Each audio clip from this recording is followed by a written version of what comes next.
Welcome to my new video. आज का मेरा टॉपिक है how to middle every ball with a bat. आपने देख लिया होगा थंबनेल में मैंने इसको साफ साफ मेंशन किया है। आपको एज ए बैट्समैन कितना परसेंटेज पॉसिबल है सारे बॉल को मिडिल करवाना। अगर ये पॉसिबल है तो आप कैसे इसमें और इम्प्रूवमेंट कर सकते हो, आप कैसे अपना बॉल को बैट के मिडिल पार्ट से हिट करने का रेशियो जो है उसको आप और बढ़ा सकते हो। तो अपनी आज की पूरी वीडियो में आपको मैं बताऊंगा कि कितना परसेंटेज है, कितने चांसेस हैं कि आपके बैट पर सारी बॉल मिडिल हो और इसका आप रेशियो, बॉल मिडिल करने का रेशियो आप कैसे बढ़ा सकते हो। और तो be here, watch the video till the end. तो मैं आपको सबसे पहले बताना चाहता हूँ कि कुछ बॉल जो होती हैं वो अनप्लेएबल होती हैं। एज अ बैट्समैन 100% पॉसिबल नहीं है कि आप सारे बॉल्स को बैट पर मिडिल कर सकें। कुछ बॉल होती हैं जो अनप्लेएबल बॉल होती हैं, जो जिन पर बैट्समैन का आउट होना निश्चित है। वो बॉल बैट्समैन का आउटसाइड एज लेके कीपर के पास जाएंगे, या फिर बैट पैड में से अच्छा बॉल इनस्विंग हुआ है तो निकल जाएगा, अच्छा बॉल टर्न हुआ है बॉल पैड पर लगाए। तो एज अ बैट्समैन ये पॉसिबल नहीं है कि आप सारी बॉलों को मिडिल कर सकें, लेकिन हाँ, आप अपना रेशियो 80 से 90% तक मिडिल करने का रेशियो आप बना सकते हैं। तो बॉल को मिडिल करना जो डिपेंड करता है, उसके लिए कुछ मैंने पॉइंट चूज़ किए हैं कि बॉल को अपने बैट पे मिडिल करने के लिए किन किन बातों को आपको ध्यान देना पड़ेगा।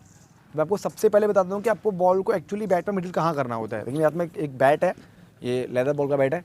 इसका जो स्वीट पार्ट होता है वो डिपेंड करता है बैट के ये पीछे वाले एरिया से। देखेंगे आप, जिस एरिया पर स्टिकर नहीं होता, जिस एरिया पर हमारा स्टिकर नहीं होता, बेसिकली उस पार्ट से हमें बॉल को खेलना चाहिए। अब देखिए नीचे बॉटम हो गया, ये स्वीट पार्ट होता है वो समवेयर बिटवीन इस वाले एरिया पे होता है बैट का स्वीट पार्ट। तो आपको जो ज़्यादातर बॉलों को बैट से हिट करने की जरूरत पड़ती है वो इस जगह से हिट करने की ज़रूरत पड़ती है। तो आपको एक आइडिया हो गया होगा, सारे बैट के जो स्वीट पार्ट है वो डिफरेंट होते हैं। किसी बैट का बॉटम हैवी होता है तो उसका स्वीट पार्ट थोड़ा नीचे होता है, किसी बैट का बॉटम बहुत लाइट होता है तो स्वीट पार्ट थोड़ा ऊपर होता है। तो आपको आइडिया हो गया थोड़ा सा कि इस बैट का स्वीट पार्ट एक्चुअली होता कहाँ पे। ये बॉल को बैट पर मिडिल करना वो 3 बातों पर बहुत ज़्यादा डिपेंड करता है। सबसे पहला, आपका स्किल लेवल, आपके बेसिक्स कितने स्ट्रॉन्ग हैं, आपका स्किल लेवल कैसा है। सेकंड, आपकी प्रैक्टिस कैसी है, क्वालिटी प्रैक्टिस आप करते हो या नहीं करते हो। आपकी प्रैक्टिस में आप किन किन बातों पे ध्यान देते हो। आप जैसे ही आपको मैच में कंडीशन मिलती है उस कंडीशन के अकॉर्डिंग आप प्रैक्टिस करते हो या नहीं करते हो। Third is most important point, आपका कॉन्फिडेंस लेवल। तो मैं आपको सीक्वेंस वाइज ये तीनों पॉइंट आपको बहुत ही ईजिली आपको एक्सप्लेन करूँगा, जिससे आपको बहुत अच्छे से समझ आ जाए। तो सबसे पहले हम बात करेंगे आपके स्किल लेवल पे। तो देखिए बेसिक्स कैसे आपके जब बैटिंग कर रहे हो बॉल को मिडिल करने के आपके रोल में कितने इंपॉर्टेंस रखते हैं मैं बताने वाला हूँ। अगर आपके बेसिक्स मान लीजिए क्लियर नहीं है, आप फ्रंट फुट पे आपको पता नहीं शॉट कैसे खेलते हैं, फ्रंट फुट का बॉडी का जो मैकेनिज्म रहता है, आपकी बॉडी पोजीशन जो रहती है फ्रंट फुट पे आपको पता नहीं एक्चुअली वो रहती कैसे है, तो आपके फ्रंट फुट बहुत कम चांसेस है कि आप बॉल को मिडिल कर पाएँ। अगर मान लीजिए आपके बैक फुट शॉट क्लियर नहीं है, आपको पता नहीं कि बैक फुट पे बॉडी की पोजीशन क्या रहती है, हमें बैक फुट कौन सी बॉल पे जाना चाहिए, एक्चुअली हमें फ्रंट फुट कौन सी बॉल पे जाना चाहिए, ड्राइव्स हम कौन सी बॉल पे खेलेंगे, बैक फुट ड्राइव कौन सी बॉल पे खेलेंगे, कट पुल फ्लिक, तो ये सारे जो आते हैं शॉट्स सारे बेसिक्स में आते हैं। तो सबसे पहले आपको अपने सारे शॉट्स जो है वो क्लियर करने की जरूरत पड़ेगी। आपको पता होना चाहिए कि बॉल कहाँ लैंड होता है, उसको मैं फ्रंट फुट पे खेलूंगा, बॉल कितना मुझसे दूर गिरता है मैं उसको बैक फुट पे खेलूंगा, बॉल कितना शॉर्ट पिच होगा, कितना ऑफ स्पिन के बाहर होगा, इस पर मैं स्क्वायर कट खेलने जाऊँगा। मान लीजिए अगर आपको बॉल मिल रहा है बैक फुट का, अगर आपने बैक फुट का बॉल फ्रंट फुट पे खेल दिया तो बिल्कुल भी चांस नहीं है कि आप बॉल को मिडिल कर पाओगे। बॉल आपके समवेयर हैंडल पे बॉल आके लगेगा, क्योंकि बैक फुट का बॉल क्या होता है, उसका रेज करता हुआ आता है, बॉल हाइट ही भी आता है। अगर आपने बैक फुट का बॉल फ्रंट फुट पे खेल दिया तो बॉल के मिडिल होने के चांसेस खत्म। सिमिलरली आपने अगर फ्रंट फुट का बॉल बैक फुट पे खेला तो आप बॉल आपके बैट के बॉटम पे लगेगा। देखिए फ्रंट फुट पे क्या होता है, बॉल थोड़ा सा आगे लैंड होता है तो बॉल उतना रेज नहीं करता। अगर आप फ्रंट फुट के बॉल को आप बैक फुट पे खेलेंगे तो आपके बैट की हाइट समवेयर यहाँ पे रहेगी, तो यहाँ पे बहुत चांस रहेंगे कि बॉल आपके बैट के बॉटम पे लगे या फिर पैड पे लगे, बॉल नीचे रहेगा फ्रंट फुट का बॉल। तो जब तो आपके बेसिक्स सारे क्लियर नहीं होंगे, तो सबसे पहला तो आपको अपने बेसिक्स क्लियर करने की जरूरत है। तो मैंने वीडियो ऑलरेडी बनाया हुआ है, आप फ्रंट फुट के बॉल पे कैसे शॉट खेलेंगे, बैक फुट पे कैसे खेलेंगे, जाके चेक कर सकते हो। हाउ टू जज द बॉल पे मैंने एक वीडियो बनाया हुआ है। आपको पुल कैसे खेलना है, स्क्वायर कट कैसे खेलना है, मैंने उस पर एक वीडियो बनाया हुआ है, how to play all the balls against different of ball length, तो आप वीडियो जाके चेक कर सकते हैं। तो सबसे पहला पॉइंट आपको ध्यान रखना है कि आपके स्किल स्ट्रांग होना बहुत ज़रूरी है, तभी आप बॉल को मिडिल करने के चांसेस जो रेशियो उसको बढ़ा सकते हो। तो जैसे आपके स्किल सारे स्ट्रांग हो गए, आपने बेसिक्स पे बहुत अच्छा काम कर लिया, आप फ्रंट फुट बहुत अच्छा खेलने लगे, बैक फुट पे आप बहुत अच्छा खेलने लगे, cut pull all the shots का आपको आइडिया होगा कि आप ये शॉट ऐसे खेलोगे। उसके बाद बात आती है प्रैक्टिस की। आप उन शॉटों में आप मैच सिचुएशन में जाके आप कैसे उनकी प्रैक्टिस करोगे। मान लीजिए अगर आपको मैच में खेल रहे हो तो बहुत ही कम चांसेस है कि आपको बॉलर बहुत ही इजीली आपको straight ball they they drive का, हाफ वॉली या स्ट्रेट बॉल दे बैकफुट ड्राइव का। वो ज़्यादातर बॉलर्स पे फोकस करेंगे, अपने स्विंग पे फोकस करेंगे, बॉल को कट कराएंगे, स्विंग कराएंगे। तो आपने अपने प्रैक्टिस में जब स्किल सीखा हुआ है तो आपको ज़रूरी है कि आप प्रैक्टिस सेशन में मैच सिचुएशन को दिमाग में रखते हुए प्रैक्टिस करें। आप स्विंग की प्रैक्टिस करें अपने प्रैक्टिस सेशन में, आप टर्न की प्रैक्टिस करें, बॉल कैसे टर्न होगा। मुझे अगर मान लीजिए आप किसी लेग स्पिनर को खेलने जा रहे हैं, आपने अपने बॉल देखा है हवा में कि बॉल इस लाइन पे आ रहा है, अपना फ्रंट फुट पे बॉल को जज कर लिया, लेकिन आपने बॉल के टर्न के अकॉर्डिंग अपना फ्रंट फुट लैंड नहीं किया, तो वहाँ ऐसी कंडीशन में क्या होगा, आप अपने पैड को साथ में लाएंगे और बॉल के चांसेस रहेंगे आउटसाइड एज लगने के लेग स्पिनर पे। सिमिलरली ऑफ स्पिनर पे आपके इनसाइड एज लगने के चांसेस रहेंगे। तो आपको ये जितनी कंडीशन आपको मैच में मिलती हैं, जैसे बॉलर बॉल को टर्न कराता है, जैसे बॉलर बॉल को स्विंग कराता है, उन सारी कंडीशंस को आपको ध्यान में रखते हुए आपको प्रैक्टिस में उनको आप अप्लाई करोगे, तब आपके मिडिल होने के चांसेस थोड़े से और बढ़ जाएंगे।